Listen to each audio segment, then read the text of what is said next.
So I have encouraged for the longest time, let's do this and ignore India for a minute.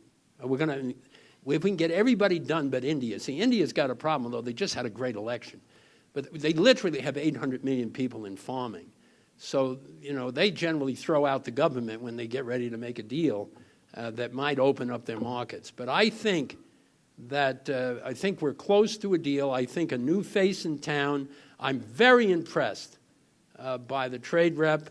I think our Commerce Secretary has a lot of experience here. I believe the President has demonstrated in his global meetings to date that he sees the value of the round. We have more problems than we did in Europe.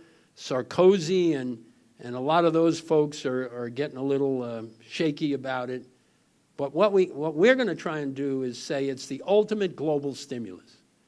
We got to get this truck moving. So if we can do Colombia and maybe do Panama and then get some conversation going on the round. Pascal Lamy, who's been running this thing for the WTO, is a seasoned hand. We're pushing it. We're working with every department in government that has to do with it. We've got this trade routes operation all over the country. We keep sending them into the difficult districts and states. What we have to do is sort of get dressed on the way to the parade here. We have to be ready. We have to keep moving in that direction, and there will be a window of time when we can push this. And it's not going to be Democrats and Republicans. It's going to be business people and other people. And we have got to indicate that this is what's going to create the jobs. This is what's going to open markets. This is what's going to give us more influence around the globe. And by the way, we're going to need more influence around the globe. You just look at some of the things that are happening. I get a security brief every 2 weeks. I do a lot of that stuff. I wouldn't tell you anything about it. I just simply say it's done by country. And I used to have X number of countries on it. Now we got twice X. That's because something going on in all those places. But trade solves a lot of those problems. Others. Yes, sir. I watch these guys with the mics. I got to train my guys. They never give it away. They hold on to it, see? They let you talk into it, but they're not giving it to anybody. Yes, Utah's economy is very much needed the oil and gas production domestically. What is the thinking in Washington with these proposals that would inhibit domestic production? It's uninformed, it's naive, it's politically insane, and it's otherwise stupid.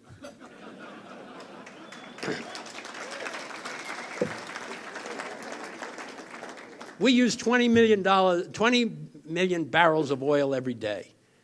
If you look at all the alternate means of fuel, some ethanol, some wind, some solar, some geothermal, beyond what we're doing now, we probably, and so we use oil, we use natural gas, we use a little bit of nuclear power, but all the new stuff they're talking about can maybe today do 2% of what we need.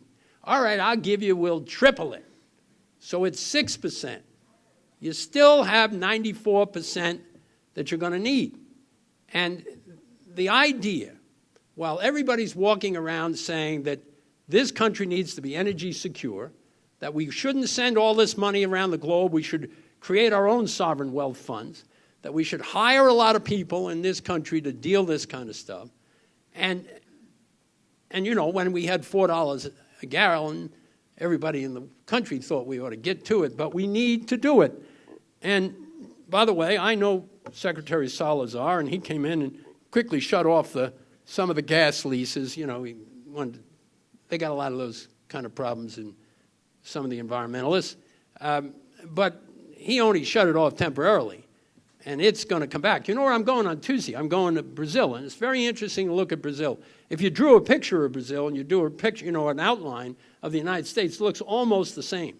Has the same kind of mountains, has the same kind of coastal lines, and Brazil got just about more gas and oil than anybody. You know what? Because they went and looked for it. And they drill a hole here, and they drill a hole there, and all of a sudden the stuff's spouting out of the holes.